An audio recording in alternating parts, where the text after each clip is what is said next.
Hi guys, this is Astha This is Dr. Nupur Saxena and this is Rawcast. by TEDx Whips. Joining us today is a voice that has been a constant companion for countless listeners, a storyteller who has mastered the art of weaving information, entertainment, and emotions into every broadcast. Today's guest is a pure radio magic. You have heard her on FM Gold, caught her brilliance at BBC India, and now she's lighting up the airwaves at Radio 1.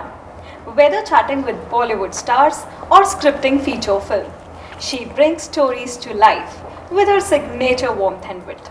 Please welcome Miss Indu Bandeji. Thank you very much. Thank you. Ma'am, how are you feeling today? Please tell us about yourself. Oh, very nice. Youngsters के बीच में बहुत अच्छा लग रहा है. Usually हम लोग अकेले कमरे में बात करते हैं, तो अभी आसपास बहुत सारे लोग हैं, तो अच्छा लग रहा है. It's good feeling. या Ma'am, please tell us about yourself. Like आपकी हिस्ट्री क्या रही है? What things do you like to do? Or we just want to know the insights of you. Okay. I like songs.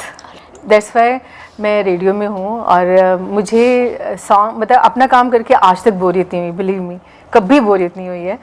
और travelling मुझे बहुत पसंद है. मतलब मैं शायद मुझे सच में लगता है कि मेरे पैरों में पहिए लगे हुए हैं. रुक नहीं पाती हूँ. एंड अब maybe because time to time depend करता है कि कभी कभी हम लोग there is a difference between spiritualism and religion. तो अब ऐसा थोड़ा थोड़ा लगता है कि शायद अब स्पिरिचुअलिज्म की तरह बढ़ रहे हैं और चीज़ों को, क्योंकि जो हमारी समझ यंग एज में होती है और जब हम जैसे जैसे ज़ीरो लगता है ना 30, 40, 50, तो हर ज़ीरो के बाद आपकी जो नॉलेज है वो गेन है, वो ऐड ऑन हो जाता है. तो अभी तक तो यही जर्नी है. या किस मोमेंट पर आपको पास्ट में लगा कि यही वो फील्ड है जिसमें मुझे जाना है? When I was in college actually, तो मुझे बहुत अच्छा लगता था सिर्फ ये बोलना कि नमस्कार, मैं हूँ आपके साथ इंदु पांडे. और मुझे ना ज़्यादा कुछ नॉलेज नहीं थी. तब सिर्फ रेडियो में गाने बजा करते थे. तब एफएम नहीं था जब मैं ऑल इंडिया रेडियो में गई तो. और एफएम ड्यूटी तब होती थी हमारी 2 घंटे की सिर्फ.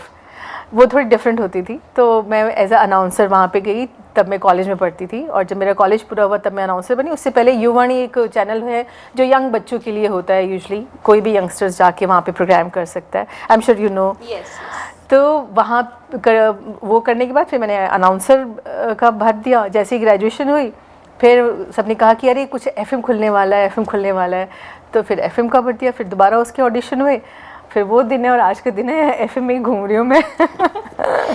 Really nice. तो मतलब रेडियो आपका ड्रीम था? मतलब ऐसा नहीं है कि you unexpectedly turned up into this या लैंडेड अप? नो. सी कई बार ऐसा होता है ना कि आप कुछ अनबिलीवेबल भी नहीं सोच पाते हो.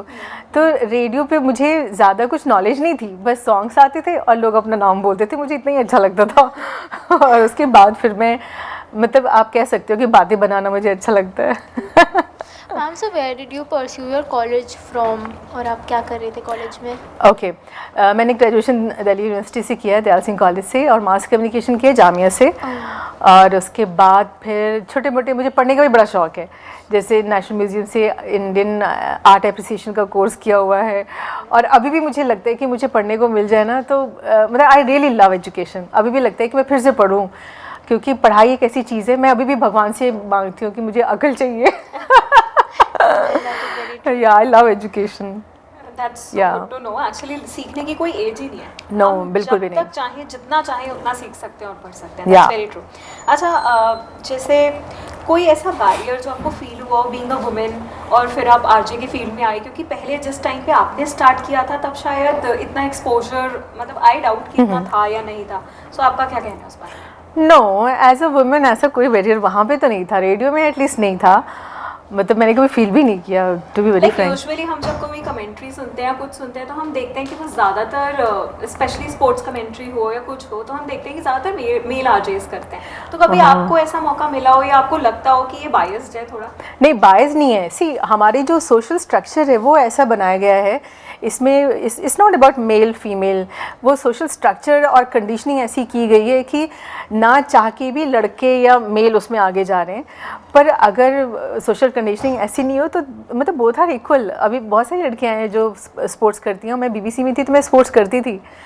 तो हाँ, दैट इज़ ट्रू ऑल्सो कि भाई पहले ऐसा था।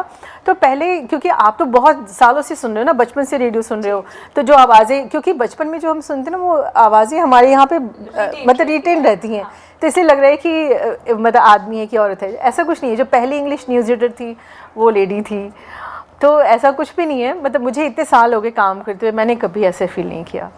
डू यू ऑल्सो फील कि आरजे करते हुए कोई मिसकंसेप्शन है amongst the viewers that they feel about RJ but that is actually not true?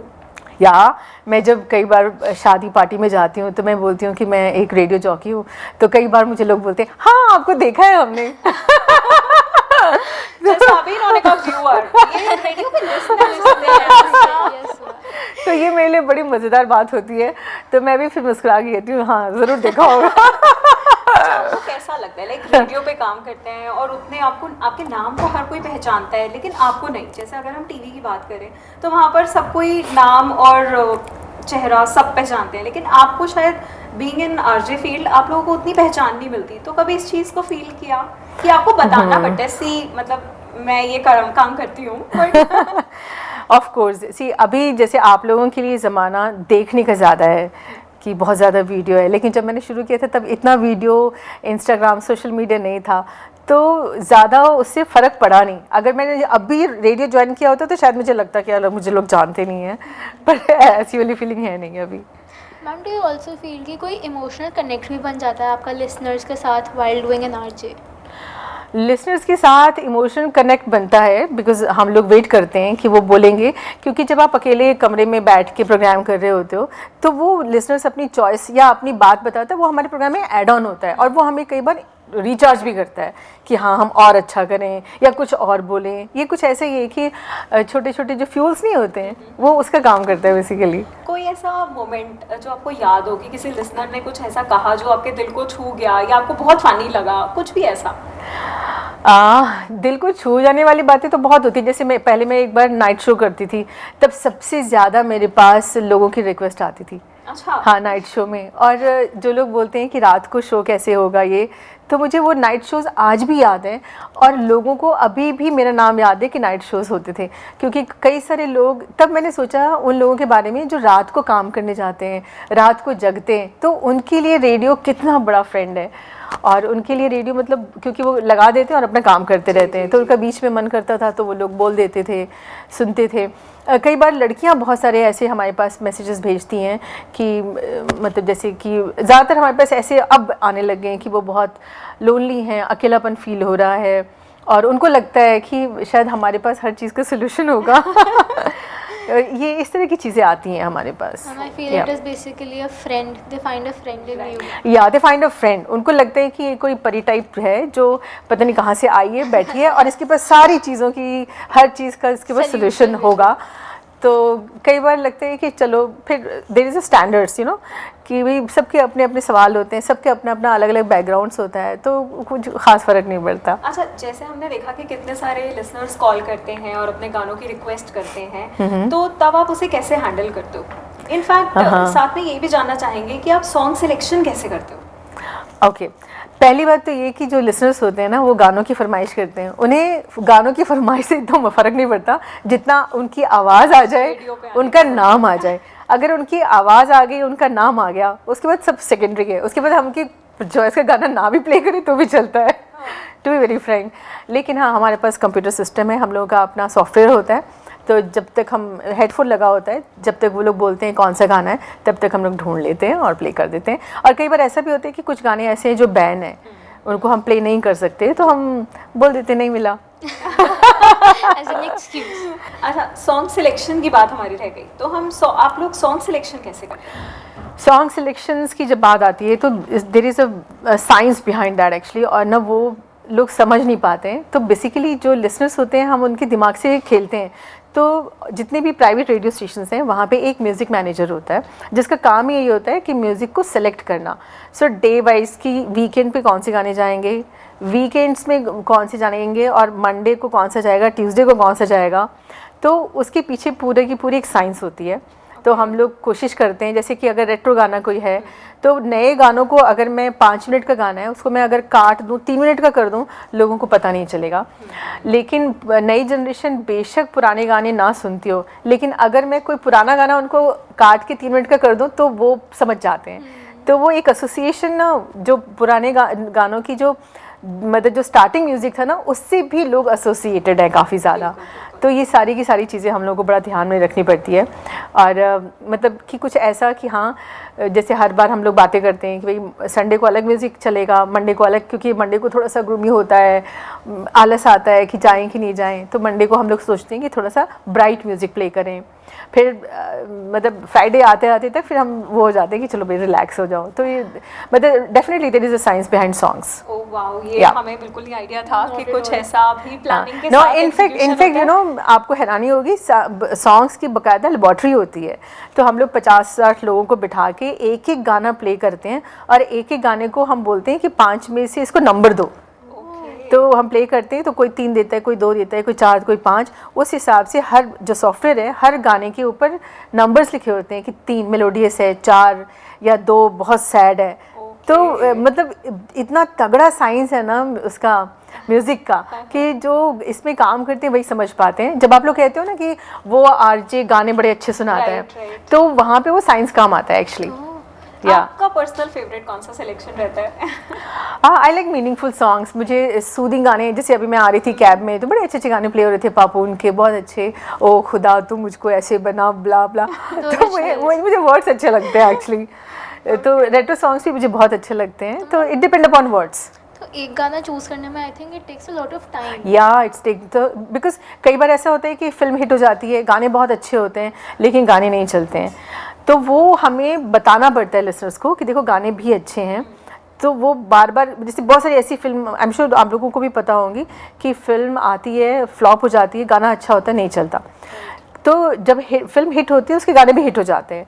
तो हम जो वो जो गाने होते हैं उनको ढूंढ के लाते हैं, जो फ्लॉप फिल्म के हिट गाने हैं, कि भाई ऐसा भी एक गाना है। तो पूरे शो में मैं ऐसा 1-2 गाना ज़रूर डालती हूँ कि लोग फिर पूछते हैं ये कौन सी फिल्म का गाना है, कौन सी फिल्म का गाना है।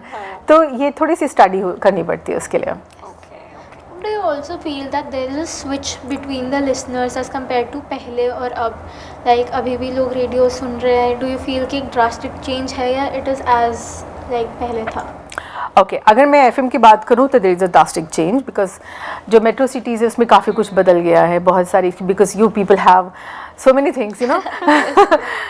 कितने सारे ऐप है, स्पॉटिफाई है, पता नहीं क्या क्या चीज़ें हैं। लेकिन यू नो एक ना बहुत अच्छी स्टडी आई थी द हिंदू न्यूज़पेपर में, उन्होंने बोला कि जो बच्चे हैं ना वो स्पॉटिफाई सुन के, क्योंकि आप अपनी चॉइस के गाने लगाओगे फिर खुद ही सुनोगे। इट्स लाइक दैट कि खाना आप अपनी पसंद का, मतलब ये ऐसा होता है कि आपको पता नहीं टेबल पे क्या खाना है, आप देखोगे ओ वाव, तो वो सरप्राइजिंग वैल्यू घट जाती है। तो मेट्रो सिटीज़ में एफएम रेडियो का क्रेज़ थोड़ा सा कम हुआ है, नो डाउट, इन सब चीज़ों की वजह से। लेकिन दिल्ली के 50 किलोमीटर आप बाहर जाओगे, किसी भी मेट्रो सिटी के 50 किलोमीटर, तो दुनिया ऐसी नहीं है जैसी यहाँ पे है। और उसके साथ साथ जो यंग बच्चे हैं तो उनका धीरे, क्योंकि रेडियो मतलब डाउन हो सकता है पर ख़त्म नहीं हो सकता, because it's such a nice and simple and इतना सस्ता मीडियम है ना कि ये कभी गायब हो ही नहीं सकता है। बिल्कुल। अच्छा, जैसे अभी आपने बात करी कि हम मेट्रो सिटी से थोड़ा दूर चले, तो अगर हम थोड़ा दूर चले और आपसे पूछें कि आपके लिसनर्स में आपको क्या डिफरेंस लगता है जब आप रूरल लिसनर्स की बात करते हैं हम या अर्बन की बात करते हैं? पहली बात तो ये कि जैसे गाने होते हैं ना तो वो भी कैटेगराइज होते हैं, A city songs, B city song, C city song. या तो जो गाने मैं कानपुर में सुनूंगी ना वो दिल्ली में नहीं सुनाई देते।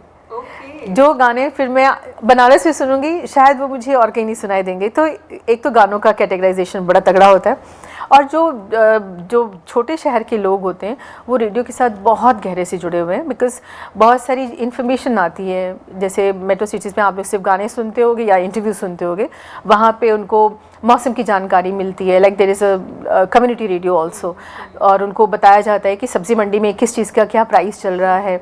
तो उनके लिए रेडियो एक जान जैसा है। तो वहीं से वो इन्फॉर्मेशन गैदर करते हैं कि भाई कहाँ पे क्या चल रहा है और मंडी का भाव क्या है, बाढ़ आने वाली है कि नहीं। और आई एम श्योर यहाँ तो अभी इंडिया में नहीं आया है, लेकिन बाहर के देशों में कम्युनिटी रेडियो ऐसे भी हैं जहाँ पे रिश्ते भी तय होते हैं। अच्छा। तो मुझे लगता है कि कभी वो दिन आ जाएगा कि लोग मोहल्ले वाले के लड़के लड़कियों का प्रोफाइल लेंगे और बताएंगे हाँ हमारे पास एक लड़की का प्रोफाइल आया है ये बाय रेडियो। तो आज हमें भी तुम्हारे नंबर तक हम ऐसा कुछ ma'am we have 10 years please. So अच्छा, जैसे आप जब जाते हो और किसी जैसे आपको बहुत सारे लोग जानते हैं आई एम श्योर, सो जब आप उनसे मिलते हो तो उनका कैसा आपकी तरफ झुकाव होता है, आपको कैसा फील होता है? अच्छा फील होता है, पीपल बहुत अच्छे से ग्रीट करते हैं और उनको लगता है कि हमें गानों के बारे में सब कुछ पता होगा और वो अपना गाना बताते हैं, हमारे गाने बजा देना है, बड़े आराम से बोल देते हैं, उनको लगता है हमें याद भी रहेगा। नहीं, और जैसे आप कहीं गए हो हाँ, और उनसे मिले हो और फिर उनका क्या रिएक्शन होता है आपसे मिलकर? उनको लगता है कि कोई बहुत बड़ा स्टार हमारे बीच आ गया, स्पेशली जब हम रूरल इंडिया की बात करें, आप किसी अपने लिसनर्स के पास कभी गए हो और उन्होंने आपको कैसे ट्रीट किया? बहुत अच्छे से ट्रीट किया और कई सारे ऐसे भी मेरे लिसनर्स हैं जैसे जो बाद में मेरे फ्रेंड बन गए। ओके। हाँ, और बहुत अच्छा एक्सपीरियंस है। जब मैं यंग थी तब कि हो सकता है कि कोई लड़का पीछे पड़ गया हो वो और बात है, लेकिन otherwise it was very nice experience, बहुत अच्छा लगा। अभी भी अच्छा लगता है, लोग सुनते हैं और सबसे मज़ेदार मुझे वही लगता है जब लोग बोलते हैं हाँ हमने आपको देखा है। मैम कोई आपका फनी मोमेंट भी हुआ है व्हाइल डूइंग एन आरजे? हाँ, देयर लॉट ऑफ, बहुत सारे कुछ ना कुछ होता रहता है, इससे लाइट चली जाती है कई बार। और how do you cope it then जब लाइट चली जाती है? लाइट चली जाती है, यू कैन बिलीव, सारा पूरा अंधेरा हो जाता है कमरा और उसके बाद फिर से लाइट आती है, तो फिर ये अब आपको कैसे कोप अप करना है ये आपको देखना है। जैसे आप बोलो कि टेक्निकल ग्लिच था या फिर अब आप उसको कैसे बोलोगे, अच्छा आपको क्या लगा कि मैं कहीं गुम हो गई थी, धप्पा। तो ये इस तरह के फ़नी मोमेंट्स होते हैं, बड़े मज़ेदार। और एक बार बड़ा अच्छा होता, मेरा को होस्ट था, उसका नाम था राजेश लेखी, और मैं उसके साथ शो कर रही थी, तो मैंने बोला हाय आई एम इंदु पांडे और उसने बोला हाय आई एम राजेश पांडे, तो मैंने ऑनर बोला राजेश आई डोंट माइंड।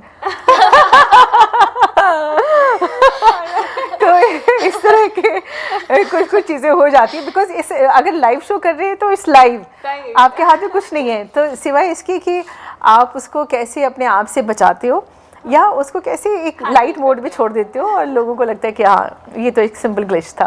अच्छा, कभी ऐसा भी होता है कि कुछ अचानक से कोई न्यूज़ आ गई कि कुछ हो गया और आपको तुरंत आपने जो प्रिपेयर किया होगा या जिस टॉपिक पे आपका कन्वर्सेशन चल रहा है वो ऑल टुगेदर आपको सडनली चेंज करना पड़ता है, तो उसको कैसे कोप अप करते हैं? ये बहुत बार होता है और हमें इसके लिए तैयार रहना पड़ता है, और कई बार हम लोग बहुत तैयार होकर आते हैं कि ये शो है, हम इसे इंटरव्यू करेंगे, और जैसे ऑफिस पहुंचते हैं मना हो जाता है कि आपको इंटरव्यू भी नहीं करना, आपको ये भी नहीं करना, अब सिर्फ आपको सैड सॉन्ग बजाने हैं।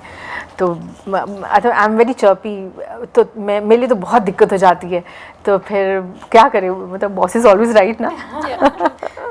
अच्छा, किसी ऐसे सेलिब्रिटी का आपने इंटरव्यू किया हो जो आपको बहुत टची लगा हो कि भाई ये सबसे अच्छा आज तक का इंटरव्यू रहा है? ओके, ऐसे तो बहुत सारे लोग हैं, लाइक पंकज त्रिपाठी का मैंने इंटरव्यू किया था, मतलब इट वाज लाइक इतना बढ़िया, इतना सिंपल, और ऐसे लग रहा था जैसे कि बस हम लोग बात कर रहे हैं। वो मुझे इंटरव्यू बहुत याद है। बहुत सारे लोगों के हैं, जैसे कि आशा भोसले जी का मैंने किया था। तो ये लोग इतने बड़े बड़े लोग हैं ना कि इनको देख के ऐसा लगता है कि जैसे कुछ जीवन सार्थक हो गया, बहुत अच्छा रहता है। और दे आर सो हम्बल, मतलब कुछ उनके अंदर कुछ ऐसा भी नहीं होता है वो लोग। और बहुत सारे इंटरव्यूज़ हैं जो मुझे याद हैं, जैसे रिसेंटली अभी मैंने किसका किया, एक सुप्रिंटेंडेंट ऑफ पुलिस है उनका किया, अभी हाल ही में 3-4 दिन पहले ही, जो कि पूरी उसमें इंडिया में हर गांव में लाइब्रेरी बनाना चाहते हैं, और 3000 लाइब्रेरी उन्होंने बना ली है। और वो गांव की ही जो ग्राम पंचायत की भवन होता है उसी का एक कमरे में वहीं पे लाइब्रेरी बनाते हैं, तो लोग उनको डोनेट करते हैं। तो मुझे ये सब चीज़ें बड़ी, अब मैं उनके साथ जुड़ भी गई हूँ कि हाँ चलो कुछ नहीं तो मैं 5 किताबें ही दे दूँ। तो इस तरह की जो चीज़ें होती हैं बहुत अच्छी लगती हैं। और किसका, कंगना रनौत का इंटरव्यू बहुत अच्छा था, अभिषेक बच्चन का बहुत अच्छा था। और मुझे इसलिए याद है क्योंकि ना अभिषेक बच्चन ना चश्मा लगा के बोल रहे थे, तो मैंने बोला स्टूडियो में, मैं कहा अभिषेक मुझे बहुत डिस्टर्बेंस हो रहा है आपके चश्मे से, प्लीज़ आप, वो गॉगल्स था बेसिकली, आप हटा दीजिए। उसने बड़े आराम से कुछ नहीं, चुपचाप हटाया और हमने शुरू किया।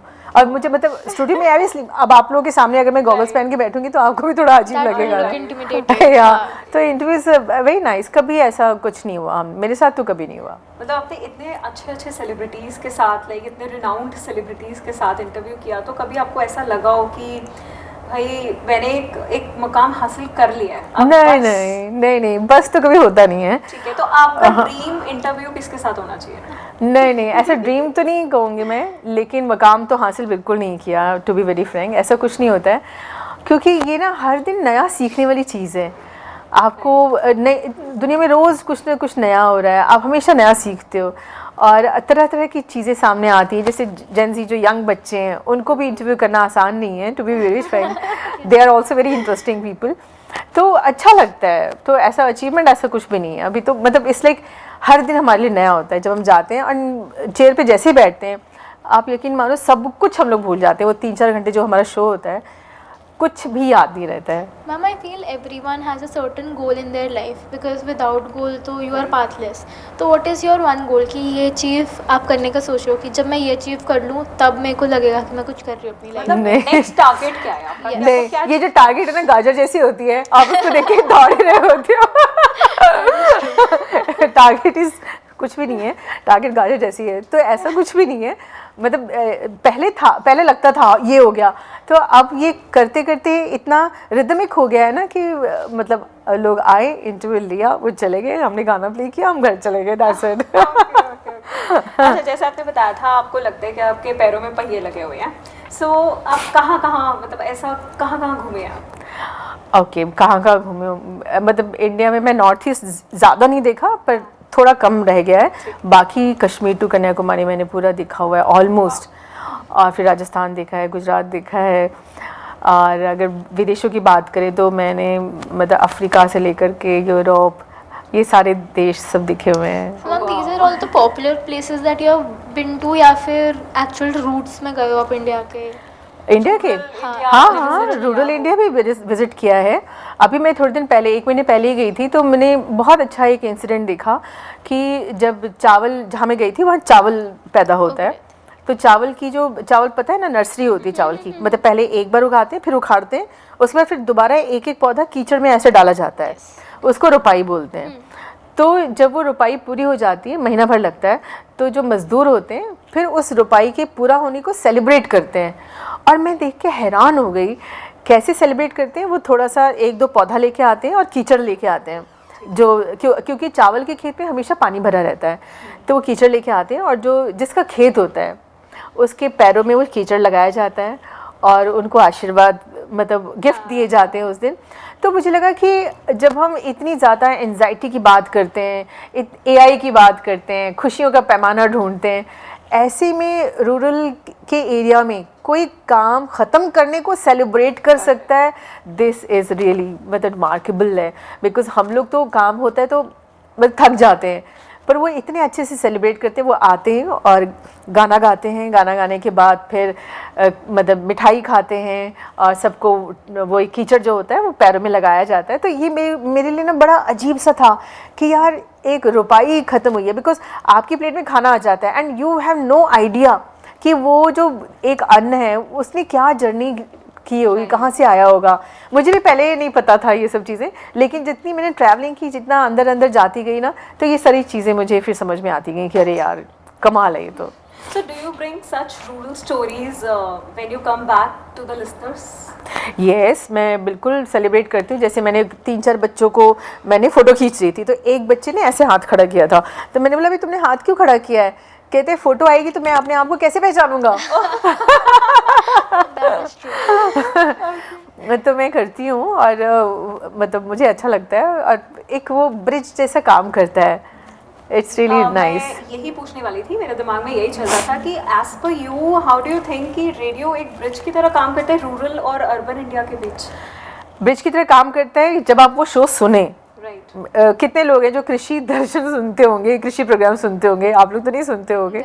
तो ये तभी होगा जब आप वो शो सुने और यू हैव नो आइडिया कि लाइफ आपको किस सर्कमस्टांस में डालेगी, क्या होगा, कैसे होगा।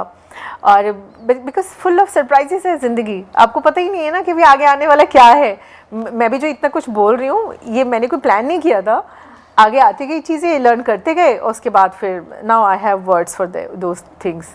आपने इतनी दुनिया घूमी है इनफैक्ट, तो आपको ऐसा क्या लगता है कि ऐसी कौन सी कमी है जो हमें इंडिया में सुधारने की ज़रूरत है, और मे बी आप रेडियो के माध्यम से या हमारे शो के माध्यम से हमारे लिसनर्स और व्यूअर्स को मैसेज देना चाहेंगे? Very nice question. वो इसलिए क्योंकि जब आप लोग अपने घर से बाहर निकलते हैं, शहर से बाहर निकलते हैं, देश से बाहर निकलते हैं, अपने समाज से बाहर निकलते हैं, और समटाइम अपने आप से भी बाहर निकलते हैं, तो there is only learning and learning. तो मुझे लगता है कि हमें सफाई की बहुत ज़रूरत है। एंड सेकंड थिंग, जो बेसिक तमीज़ होती है, हम अपने घर पे हैं, अपने कॉलेज में हैं, यंगस्टर्स हो चाहे बुढ़े हो, चाहे कोई भी एज ग्रुप है, हम बहुत अच्छे होते हैं, नो प्रॉब्लम। लेकिन जब हम पब्लिक प्लेस में होते हैं, मेट्रो में होते हैं, बस पे होते हैं, या फिर कहीं और होते हैं, तो हम बिल्कुल अलग हो जाते हैं, और हमें मतलब वो सारी चीज़ें भूल जाते हैं जो हम घर में सीखते हैं। तो वो जो बेसिक तमीज़ है ना, वो हमें और यंग जनरेशन को भी सीखने की ज़रूरत है। मतलब जितने यंग बच्चे मुझे सुन रहे हैं, उनसे रिक्वेस्ट है कि बी हम्बल, थोड़ा सा अपने आप को मतलब सोचना चाहिए कि हाँ, आपके ऊपर रिस्पॉन्सिबिलिटी है, सिर्फ देश की नहीं, मतलब हर चीज़ की रिस्पॉन्सिबिलिटी है कि हमारे आसपास चीज़ें साफ़ हो, सुथरी हो। एंड द सेकंड थिंग कि गंदगी बहुत ज़्यादा, मतलब ज़हनी तौर पे हम गंदे हैं, मुझे कहने में, मैं भी उसमें इंक्लूड हूँ, मैं ऐसा नहीं कहूँगी कि मैं नहीं हूँ, हम सब, क्योंकि हमारा देश पता है एक्चुअली बहुत खूबसूरत है और इतना बड़ा है, और यहाँ इतनी सारी चीज़ें हैं। मतलब सोचो, मेरी हंगरी में एक फ्रेंड रहती है, उसने अपने बच्चे के लिए बंदर का खिलौना मंगाया, क्योंकि वहाँ बंदर नहीं होते। मतलब हमारे यहाँ सांप से लेकर के हाथी तक है, सब कुछ है हमारे पास, लेकिन हम किसी चीज़ की कदर नहीं करते हैं। तो मेरी ये रिक्वेस्ट है कि साफ़ रहें और चीज़ों को बचाएं, लाइक पानी बचाएं, बहुत ज़रूरी है। मतलब यू हैव नो आइडिया कि दुनिया में ऐसी बहुत सारी जगह हैं, इंडिया में ऐसी बहुत सारी जगह हैं जहाँ पानी नहीं है। तो सेव वाटर कैसे करना है ये आप सोचो, क्योंकि यंग जनरेशन मतलब दे आर वेरी स्मार्ट, तो उनको सोचना पड़ेगा कि हाँ, हम कैसे पानी बचा सकते हैं। और ये पैसे तो सब लोग बचाते हैं, लेकिन पानी बचाना बहुत ज़रूरी है, क्योंकि आगे आने वाले दिनों में अपने आप को गर्मी से, सूरज की गर्मी से बचाना, पानी बचाना, और जो भी हमारे आसपास है। क्योंकि मैं अब ये देखती हूँ कि जब मैं पब्लिक प्लेसेस में होती हूँ तो अब लोगों को बहुत गुस्सा आता है, यंग बच्चों को भी आता है, बुड्ढों को भी आता है। तो हो सकता है उसके पीछे भीड़ कारण हो, या बहुत ज़्यादा एंजाइटी हो, कोई भी कारण हो सकता है। तो वो जो एंगर है, वो ये कोई ज़रूरी चीज़ नहीं है कि जब हम बुढ़े हों तभी हम कोई चीज़ ध्यान लगाएं, या फिर अपने आप को चीज़ें ध्यान करना सीखें। जो चीज़ सीखनी है बचपन से सीखना शुरू कर दो, तो वो बाद में जाके ज़्यादा अच्छा रहता है। तो कुछ चीज़ों के लिए सच में बहुत चिंता होती है। मैं अपने हर शो में बोलती हूँ, प्लीज़ सेव वाटर, हवा साफ़ रखें, और अपने आसपास थोड़ी सी तमीज़ इन द सेंस कि मतलब जैसे सिंपल सी चीज़ है कि हम लिफ्ट में चढ़े, तो जो यंग बच्चे हैं उनको इतनी जल्दबाजी होती है चढ़ने की, क्योंकि हम सब एक सीट के लिए 10 लोग भाग रहे होते हैं। तो देयर इज़ अ कंपटीशन कि भाई एक खाली सीट है जिस पे 10 दावेदार है, तो कौन भाग के उस पर बैठेगा, विच इज़ ट्रू। लेकिन अगर थोड़ा सा रिलैक्स हो जाए पहले, मतलब जो प्रेग्नेंट लेडीज़ हैं, जो बुढ़े लोग हैं, जो बच्चे चढ़ने दें, बिकॉज यंग एज तो अपने आप में इतनी एंथुजियाज्म उसमें भरा होता है, इतनी एनर्जी होती है, वो कहीं नहीं उनका नुकसान, वो चढ़ जाएंगे। लेकिन हमारे यहाँ जस्ट उल्टा होता है, हमारे यहाँ जो यंग बच्चे हैं वो सबसे पहले लिफ्ट में जाएंगे, उसके बाद जो सबसे कमज़ोर होगा वो सबसे एंड में जाएगा। तो ये सब चीज़ें देख के मुझे बहुत दुख होता है। मुझे लगता है यार, अब इतनी सेंस ऑफ इनसिक्योरिटी हम लोगों में नहीं होनी चाहिए, लेकिन एक बेसिक सेंस ऑफ इनसिक्योरिटी बहुत है। हाय, हमारी बस छूट जाएगी, मेट्रो निकल जाएगी, तो वो जो एक हड़बड़ाहट है ना, वो लोगों के एक्शन में नज़र आती है। तो जब एक चीज़ आपके मतलब आ गई, तो वो हर जगह रहेगी ना, घर में जाओगे वहाँ भी वही हड़बड़ाहट रहेगी। तो थोड़ा सा चिल करो यार, मतलब चिल सिर्फ दोस्तों के साथ नहीं करते, सिचुएशन के साथ भी चिल कर सकते हैं। अच्छा, बहुत अच्छा पॉइंट आपने बोला कि हम एक हसल दुनिया में जी रहे हैं, हर कोई एक हसल कल्चर में फॉलो कर रहा है, और मतलब इतना ज़्यादा हसल है हमारी लाइफ में कि हम हर चीज़ के लिए बहुत जल्दबाजी है, बहुत टेंशन में है, हम हमेशा लेट हो रहे होते हैं। तो आई थिंक रादर देन कि हमें भागना पड़े, अगर हम थोड़ा सा अपना टाइम मैनेज करें और टाइम पर घर से निकले तो शायद ये हड़बड़ी थोड़ी कम हो जाए। Obviously, तो हमें टाइम obviously. मैनेज करने की जरूरत है। और टाइम मैनेजमेंट के अलावा आप क्या सजेस्ट करना चाहोगे कि ये हम अपने अंदर इस चीज़ को लेकर कैसे इम्प्रूवमेंट ला सकते हैं? सबसे बड़ी चीज़ तो ये है कि मतलब लर्न करना, लर्निंग की जो एबिलिटी है ना उसको कभी ख़त्म नहीं करना चाहिए। ये मैं मतलब अपने पर्सनल एक्सपीरियंस से बता रही हूँ कि पढ़ने का, सीखने की कोई उम्र नहीं होती, कोई कॉलेज नहीं होता। आप हमेशा सीख सकते हो, हमेशा जान सकते हो।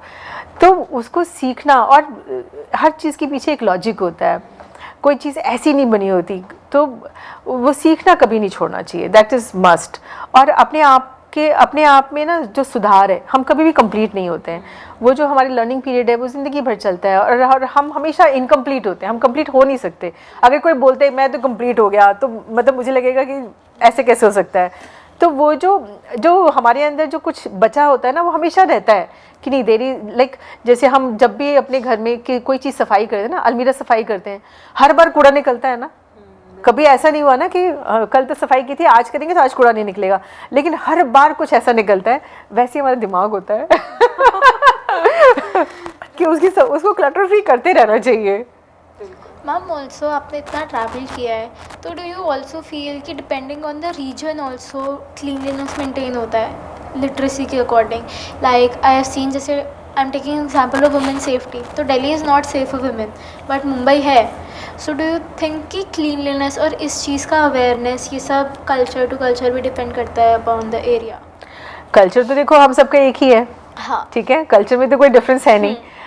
तो बेसिकली जो हमारा सोशल स्ट्रक्चर है, बिकॉज हम ही लोग जब दुबई जाते हैं तो बड़े स्ट्रिक्टली जैसे वो कहते हैं वैसे ही खड़े रहते हैं। हम ही लोग जब यूरोप जाते हैं तो हम अपना कूड़ा अपने साथ मैनेज करते हैं। एंड वन थिंग मोर कि मैनेज योर कूड़ा योर ओन। मैं अभी मतलब 3-4 महीने पहले ही मैं जापान गई थी, और 12 साल पहले भी गई थी। जब 12 साल पहले गई थी जापान, तब वहाँ पे जगह जगह डस्टबिन था, और अभी मैं 4 महीने पहले गई तो उन्होंने डस्टबिन हटा दिए। उन्होंने कहा नो, मैनेज योर कूड़ा योर ओन। सिर्फ कुछ ही जगहों पे उन्होंने कूड़ादान रखा है, उसके बाद क्या, अपना कूड़ा अपने साथ ले जाओ, अपने घर पे फेंको। तो अपना मैनेज योर कूड़ा, जैसी कोई चीज़ खाली होती है आप नहीं फेंक सकते ऐसे, उसको रख के जहाँ भी ठीक ठाक आपको डस्टबिन मिले वहाँ डालो। तो ये चीज़ बहुत ज़रूरी है। ओके, सो आपके घूमने का पर्पस सिर्फ ट्रैवल या फन है, या कोई और, मतलब आप कल्चर से जुड़े हो, आप रूट्स को एक्सप्लोर करना चाहते हो, या फूड के लिए जाते हो? मतलब what is your purpose of roaming all around? एक तो ये है कि मुझे बहुत अच्छा लगता है, मज़ा आता है, Okay. बहुत मज़ा आता है घूमने में।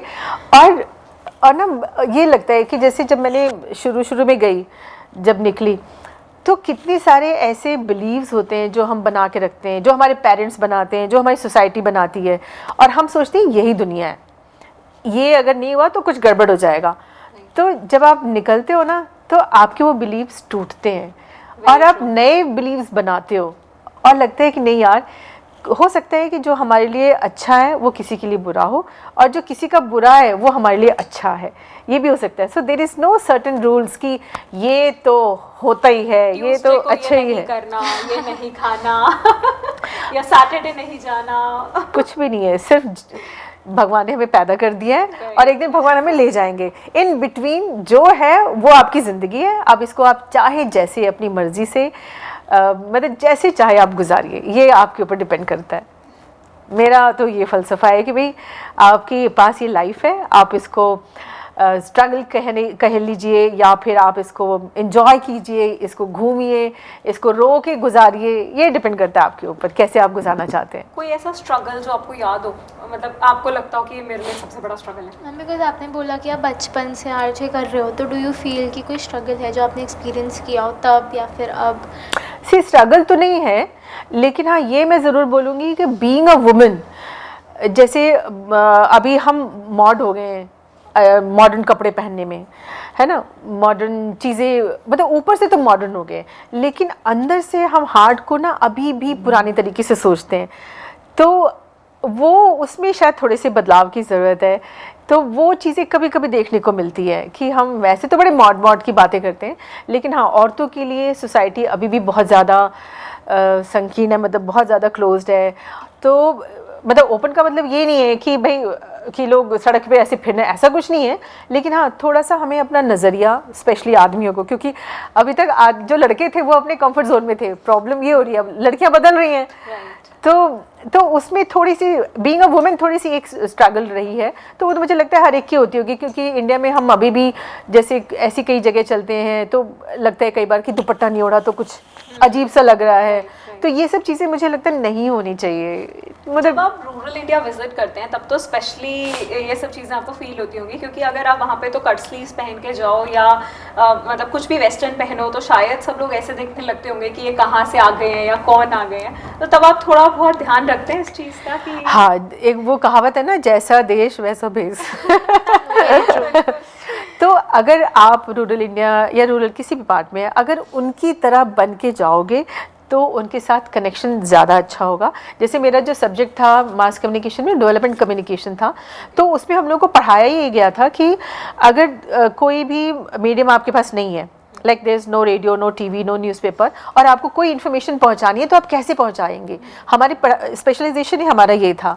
तो जैसे कि हिमाचल प्रदेश में स्कार्फ बांधते ना, या अभी जैसे जब कुंभ हुआ था उसमें एक बहुत अच्छी स्टोरी थी कि हाथ कैसे धोना, हम बोलते ना हाथ साफ करो, हाथ साफ करो, तो वहाँ पे जो हुआ था लंगर, सबको रोटियां दी गई और रोटियों के ऊपर लिखा हुआ था प्लीज वॉश योर हैंड्स।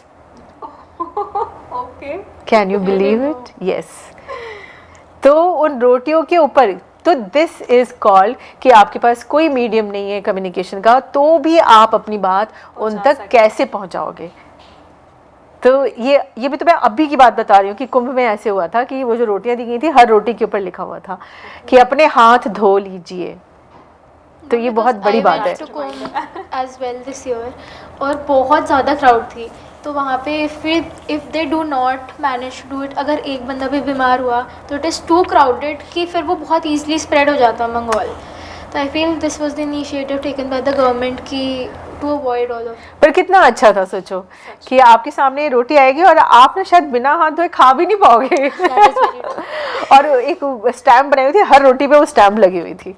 अरे ma'am, do you think that was edible stamp, right? Yes, नहीं वो स्टैम्प ऐसी नहीं थी कि कागज़ की नहीं थी, वो वर्ड्स लिखे हुए थे। जैसे रोटी पे आप कुछ लिख दोगे और सेक दोगे तो वो बना रहेगा ना, वैसी थी वो।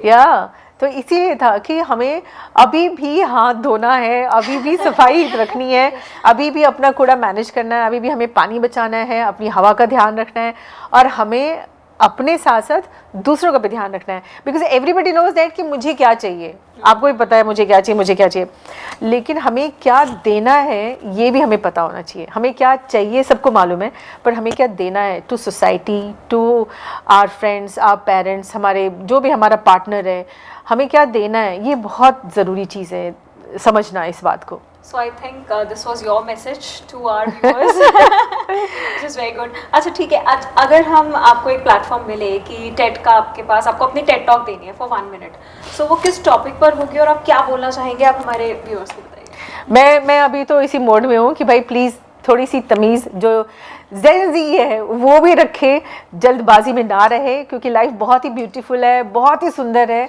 उसको रिलैक्स करके जी लीजिए, क्योंकि वो जो हड़बड़ाहट है उसमें कुछ ना कुछ ज़रूर छूट जाएगा। और अगर आपको ये लगता है कि कुछ छूट रहा है तो ऐसा बिल्कुल भी नहीं है। जब हम साथ में चलते हैं तो हमारे पास सब कुछ होता है, और ये जो फीलिंग है ना कि किसी का फ़ोन तो नहीं आया, किसी का मैसेज तो नहीं आया, किसी का व्हाट्सएप तो नहीं आया, तो ये हमें ना तोड़ रहा है एक्चुअली। तो उसके चक्कर में मत पड़ो, जहाँ पे हो, जितने हो उतने में ही अपने आप को मतलब एंजॉय करना चाहिए। हम लोग वर्कआउट करना चाहिए। लाइक मुझे कई बार ऐसा लगता है कि हम लोग बॉडी तो वर्कआउट करते हैं लेकिन रिश्तों पे वर्कआउट नहीं करते, अपने फीलिंग्स पे वर्कआउट नहीं करते, अपनी मतलब जो हमारी मेंटल हेल्थ है वो एक बहुत बड़ी चीज़ है। तो मेंटली भी हम लोगों को मतलब बचपन से उसके ऊपर काम करना है। ऐसा नहीं है कि हम जब बड़े हो जाएं तब हम अपनी बात बताएं। आप लोगों का तो एजुकेशन सिस्टम है पूरा, तो बचपन से ही मेंटल हेल्थ के ऊपर बहुत काम होना चाहिए। ये मैंने एक चीज़ बहुत देखी, जो हमारे पास लिसनर्स के बहुत सारे मैसेजेस आते हैं ना, तो उसमें कहीं ना कहीं वो मेंटल कॉन्फ्लिक्ट्स भी नज़र आता है मुझे कि हाँ वो कहीं वो जो बात अपने पेरेंट्स को नहीं बताते वो हमें लिख के बता देते हैं। तो हमारे अंदर इतनी करेज होनी चाहिए कि हम अपने आसपास अपने पेरेंट्स को, जो भी हमारे आसपास है, उनको बता सकें। इतनी हमारे अंदर छूट होनी चाहिए कि हाँ हम कैसा मेंटली कैसा फील कर रहे हैं। But do you also feel कि this is also parents responsibility कि वो एक सेफ स्पेस बनाए अपने बच्चों के लिए कि वो उनसे शेयर कर पाए? Because I have also seen that many students of this generation वो इसलिए भी शेयर नहीं कर पाते बिकॉज देयर पेरेंट्स विल जज देम. हाँ, बिकॉज पेरेंट्स भी तो वहीं से आ रहे हैं ना जहाँ से आप आए हो. पेरेंट्स को ये है, सी पेरेंट्स हमारे, वो भी एक आदमी और एक औरत है, वो हमारे पेरेंट्स हैं तो हम उनसे उम्मीदें बहुत ज़्यादा करते हैं, पर दे आर ऑल्सो लर्निंग ना, वो भी तो सीख रहे हैं बेचारे. वो अगर 25 साल में उन्होंने एक बच्चा पैदा किया और 30 साल में उनका बच्चा 5 साल का हो गया, तो दे आर ऑल्सो लर्निंग ना. तो वो भी उसी प्लेनेट के हैं जहाँ से आप आए हो.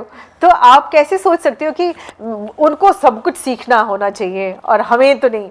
तो वो भी बेचारे वहीं से आ रहे हैं. Very true. राइट. सो अच्छा, हमने सुना था आपका फीचर फिल्म्स में भी बहुत इंटरेस्ट है और आपने कई सारी ऐसी स्टोरीज लिखी हैं.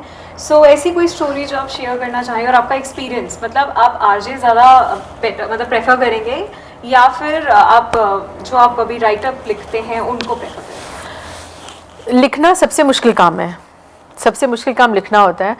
और लिखने के लिए मतलब मुझे बहुत टाइम लगा, क्योंकि कई बार क्या होता है, फीलिंग्स आती है, हम लिख लेंगे, लेकिन जो पहला शब्द है कागज़ पे उतारना वो बड़ा मुश्किल होता है. तो मुझे लगता है कि शायद आने वाले दिनों में मैं लिखना ज़्यादा करूँगी, और बोलना तो है ही है. Yes. So I think can we go for a rapid fire? Sure, sure, please. Okay. So you have to give the answers within 5 seconds. Okay. So one dream guest you would love to have on your show. Amitabh Bachchan. A skill you are surprisingly good at but rarely mention. बातें बनाना. Okay. A quote or mantra that keeps you going through tough days. Enthusiasm. Okay. A topic or theme you wish you could talk about forever. Mental challenges जो आजकल हैं, मैं बहुत बात करती हूँ अपने शोज़ में, बहुत ज़्यादा. Right. So an RJ or media personality you admire deeply. No, I admire as a person deeply. Okay. Your biggest pet peeve during live shows. ये थोड़ा मुश्किल है. Okay. So let's skip this. Let's move Yeah. to the next question. So preferred tool for like jotting ideas on a photo note or a good old paper pen. Both are equally important, because snapshot ऐसा होता है कि वो बहुत सारी कहानियाँ कह देता है. So both are equal for me. Okay. Okay. Yeah. So a moment on air that went viral and how did you react to it? Any such incident? No, nothing. Like I don't mention a viral moment in my shows basically. Okay. Like जैसे गणेश को दूध पिलाना था या ऐसे, मैं कभी नहीं करती हूँ. Okay. कभी भी नहीं. So your go-to comfort snack during late night shows? I have full of मतलब I have food bag also actually. So मेरे पास हमेशा कुछ ना कुछ रहता है But खाने one favorite snack? का. One favorite side, चना. Chana, all right. So if you had to describe rural India in 3 words, so what would they be? Very vibrant, vibrant and learning also, because अभी भी वहाँ पे जो nature के साथ जो एक रिदमिक रिलेशनशिप है वो बनी हुई है, जो शहर के लोगों में नेचर के साथ जो रिलेशनशिप है वो टूट गई है. Okay. Yeah. Ma'am, one last question I'll ask you is, what is your favorite destination you've been to? Rural में. रूरल में Yeah. माई गाँव. Okay. And like Where is it? Okay. UP. एक बार ना अमिताभ बच्चन ने केबीसी में सवाल भी पूछा था ये वाला, कि पूरे इंडिया की ऐसा कौन सी जगह है जो 5 राज्यों से जो टच करती है, जिसकी सीमाएं, दैट इज़ उत्तर प्रदेश का लास्ट डिस्ट्रिक्ट है सोनभद्र, जो 50 किलोमीटर आप कहीं भी चले जाओ तो अलग अलग स्टेट्स में जाता है. लाइक इधर जाओगे मध्य प्रदेश, इधर जाओगे बिहार, इधर जाओगे छत्तीसगढ़, इधर जाओगे Jharkhand. Okay. That is called Sonbhadra. Oh. You are from Sonbhadra. या you know Sonbhadra. Yes, ma'am. How. Actually, my mom is from Lucknow. Uh-huh. So been to the whole UP also on a tour. Yeah. Like that. या. Okay. So any differences you find in a rural student and an urban student? जो rural student हैं वो बेचारे शहरी बच्चों जैसे बनना चाहते हैं और शहरी बच्चा बनने के चक्कर में वो ख़त्म हो रहे हैं. तो मैंने ये एक चीज़ देखी है कि गांव भी शहर बनना चाह रहा है और इस चक्कर में वो ख़त्म हो रहा है.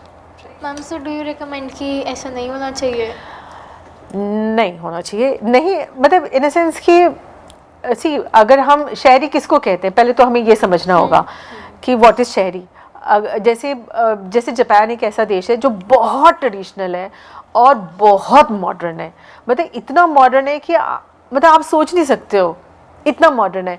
तो उनका जो ये कॉम्बो है ना, इतना अच्छा लगता है मुझे कि उन्होंने दोनों को बचा के रखा हुआ है। तो वो हमें वो चीज़ सीखनी चाहिए कि वो ट्रेडिशन भी चलता रहे, हार्डकोर जैसे ये ना हो कि हम उसमें फंसे रहें, लेकिन साथ साथ मॉडर्निज्म दोनों को कैसे लेकर के चलना है, आगे बढ़ना है, ये थोड़ी सी हमें स्मार्टनेस सीखनी पड़ेगी।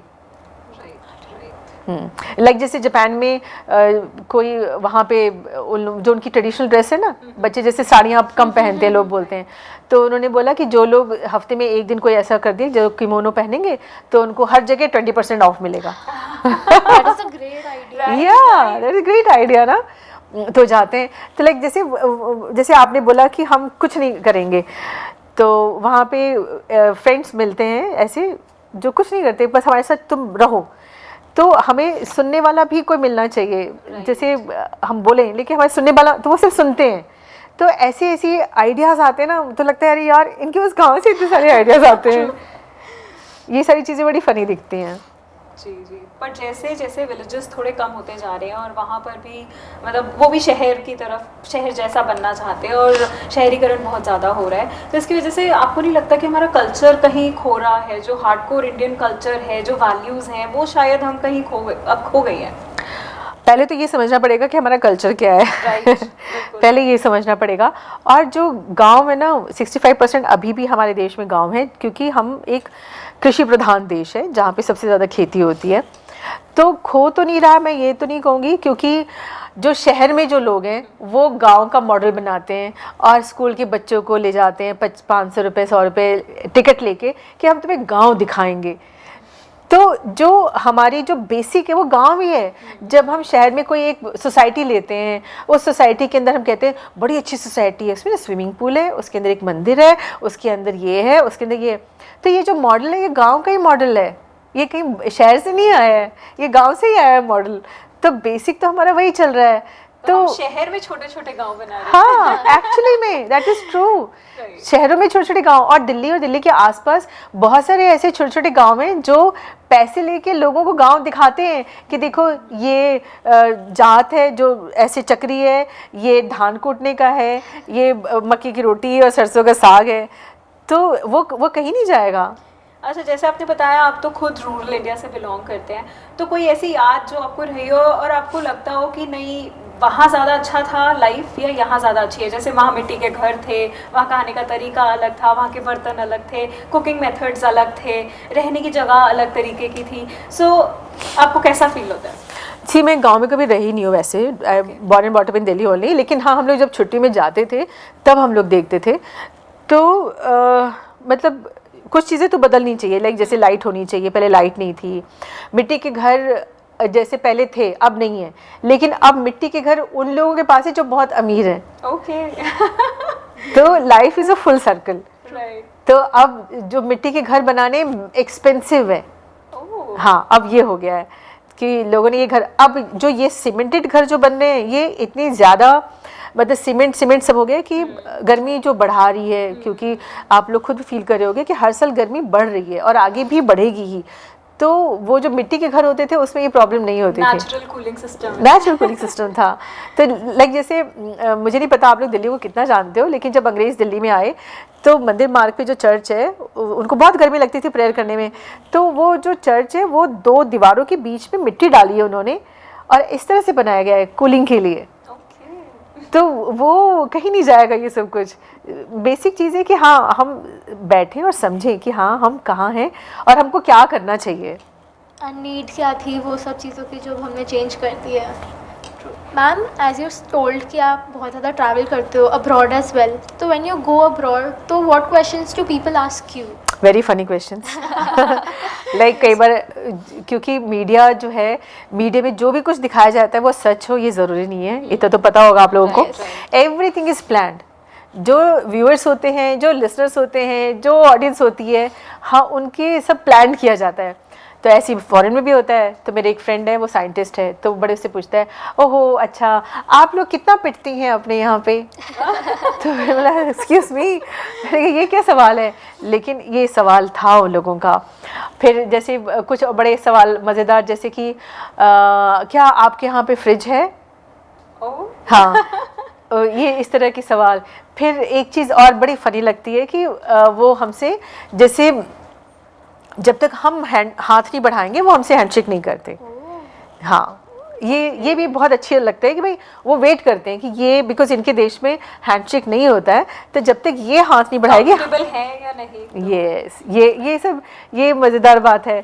फिर वो लोग ऐसे पूछते हैं कि अच्छा आप लोग के यहाँ पे वो, जैसे हम लोग बहुत बड़े आराम से थूक देते हैं। मैंने एक बार शो भी किया था ऐसी कि आखिर इंडियन लोगों को इतना, बिकॉज हमारा मौसम ऐसा है ना कि थूक आता ही है, लेकिन थूक तो औरतों को भी आता होगा ना, आदमी क्यों थूकता रहता है।